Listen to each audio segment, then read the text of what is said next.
We're speaking with Gary Griffith. He is the former police commissioner of the TTPS, and we're talking about PSC former chairman merit list withdrawal. Good morning, Mr. Griffith. Good morning and welcome. Hi, good morning to you and to your many viewers.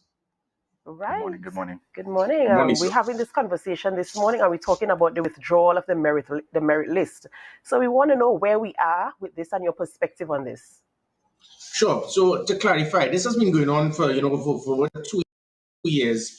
We heard the false, misleading, and mysterious statements by politicians in the government where they claimed that there was a massive, well-oiled criminal industry, there was major corruption, and 30 months later, 2.5 years later, not one senior police officer has been arrested, not one firearm dealer has been arrested, firearm holder has been arrested.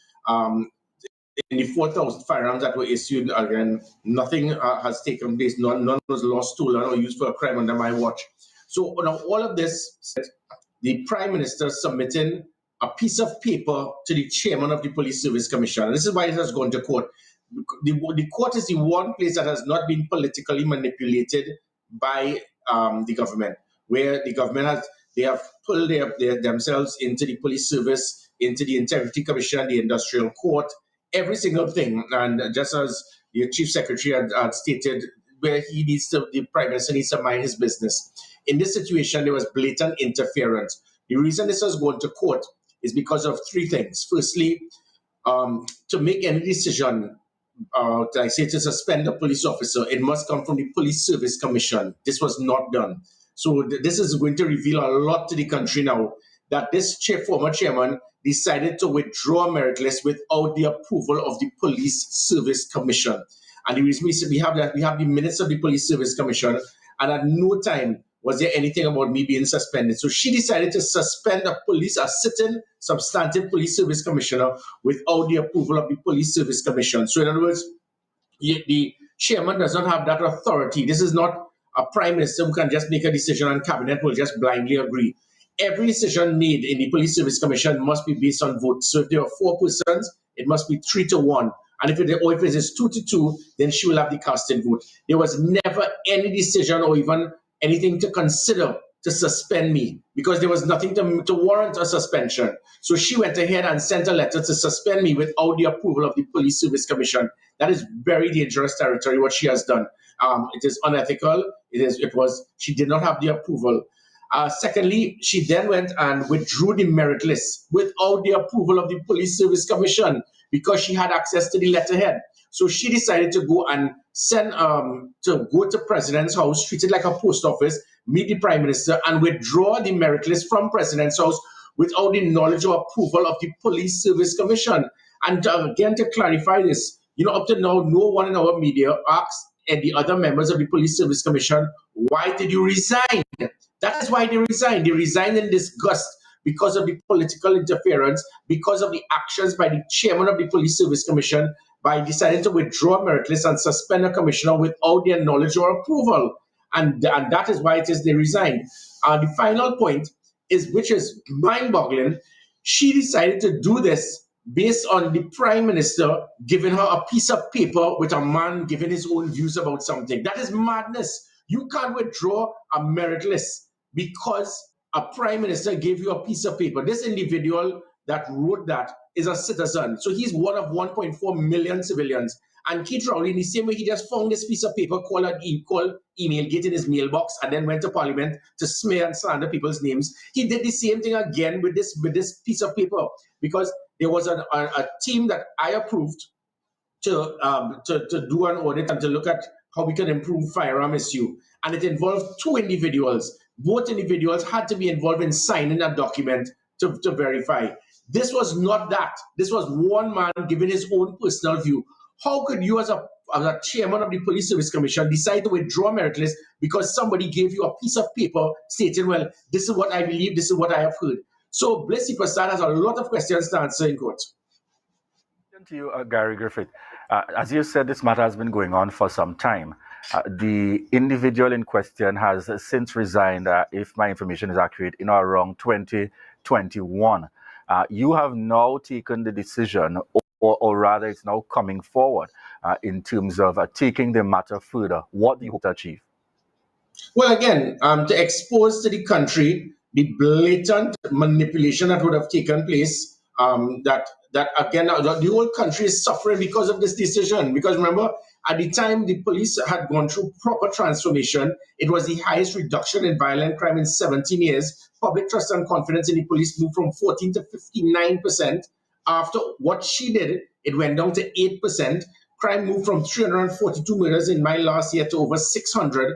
So this one decision by this one individual, by and large, provided a domino effect for the country to be in the situation it is in right now. Additionally, this is going to expose and show to the country the damning effects of when politicians get involved and interfere with independent organizations. Keith Rowley decided to get involved, treat the police, the president's house as a post box, a post office, give a piece of paper to a chairman, and she decided to use that. It was not an official document. It was not a committee that was actually appointed in any form or fashion. And she did that to withdraw a commissioner of police, to withdraw a merit list, and to cause total chaos in the Trinidad and Tobago Police Service and in that of the Police Service Commission that caused a Police Service Commission to resign. And so that is now going to show once and for all of this madness that took place. Who has benefited from it? The criminals have benefited. It has affected us internationally. It has put fear in every single citizen. It has caused arguably a massive increase in crime, all because Keith Rowley decided to find a piece of paper and decided to give it to this former chairman. And the minutes also says, the minutes stated that this document that she had was signed by one individual. So a civilian could just, any civilian who doesn't like somebody could just write something, give it to somebody in charge of an independent body, and they will use that to withdraw merit list, shut down the findings and the agreement by the Police Service Commissioner of who they wanted to be the commissioner and suspend the commissioner of police. This year is going to expose a lot once and for all to the public.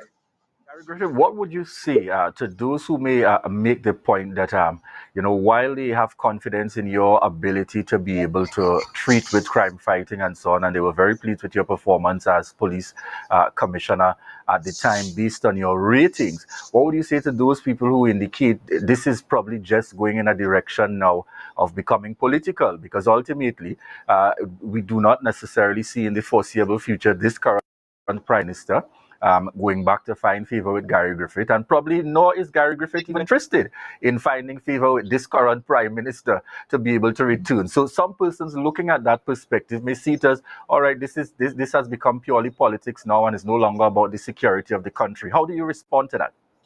Well, it will show that they have 2 or 3 brain cells. You can't be that stupid. You can't be that dumb to say that a chairman of a police service commission, an independent body, did something illegal, did something unethical, did something without approval, and we must ignore it. You can't be that dumb. You obviously went to school in August to state that a police service commission chairman did something without the approval of the police service commission, and that is political because I am bringing it to the forefront. A police service commission chairman decides to make a decision to suspend a sitting commissioner of police without the authorization of the police service commission, and that is me bringing that to the attention of the public is political. A police service commission resigning in disgust, and me letting the country know why they resign in disgust, that is being political. A police service commission chairman making such a radical decision because one civilian gave a piece of paper with his personal view about something that you could put on letters to the editor. And that is why she made that decision. And that is political.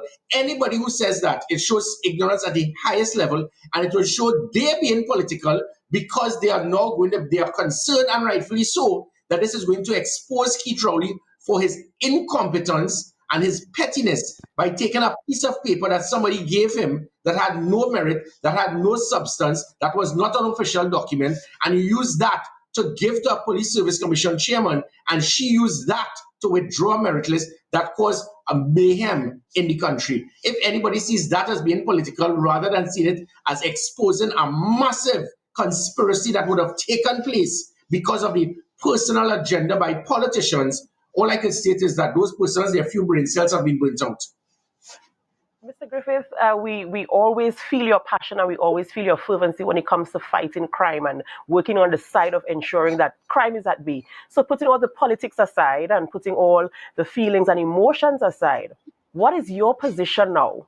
Should we be able to deal with all the situations that are on the table now? And should we be able to go back to the same table and say, listen, we want to give you the position of cop again? What is your response to that? No, I've been there, done that. I have served. I've done my tour of duty. Now I have to be in another position of another level, not just to transform the police service, but to assist in transforming every single arm in our national security: customs, um,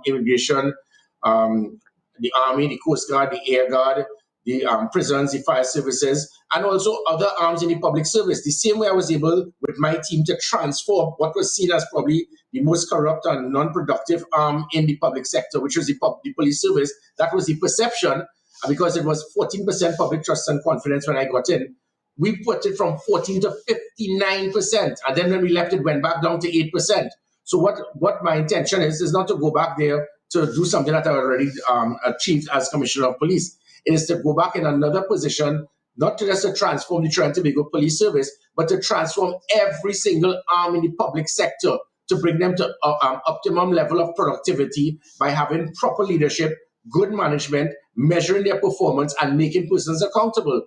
And that the country will now be able to prosper. It will assist the country tremendously. It will be able for us to find systems to reduce corruption, to improve productivity, to make sure checks and balances take place, to ensure that the public can get proper satisfaction by all different arms in the public sector. That is my intention. So I said, if I was able to transform what was seen as probably the most difficult and least productive in the public service to being seen as the most productive, I intend to be now in government to transform every arm of the public sector. Very quickly before we close, the CPSAD would have been served in December of 2023. What are you anticipating as the next step in this matter? Well, again, she will now need to defend herself, but she will be put before the court and she will have to answer, why did you take a piece of paper from a prime minister and it was not an official document, and use that as rationale to turn the whole of Trinidad and Tobago's national security upside down?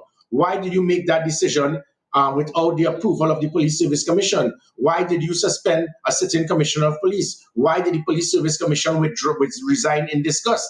So she now will have to answer to the court and also to the public. And the public now will be aware once and for all of the nastiness, the underhandedness that would have taken place. And anyone who would vote for politicians that would have done something like this, that has directly caused the country to now be drowning in blood, well, I feel very sorry for you. All right, excellent. Thank you very much. We're going to leave it there for this morning. And Gary Griffith, a former Commissioner of Police, certainly not letting the matter go at all. He's going all the way out to ensure that the relevant details are publicized so that the country knows what would have taken place at that time, and certainly gives him an opportunity to be able to set his name free in these circumstances for those who may wonder or may question or may think that he's just operating out of bad mind. All right, thank you so much, Gary Griffith, for joining us here on set this morning.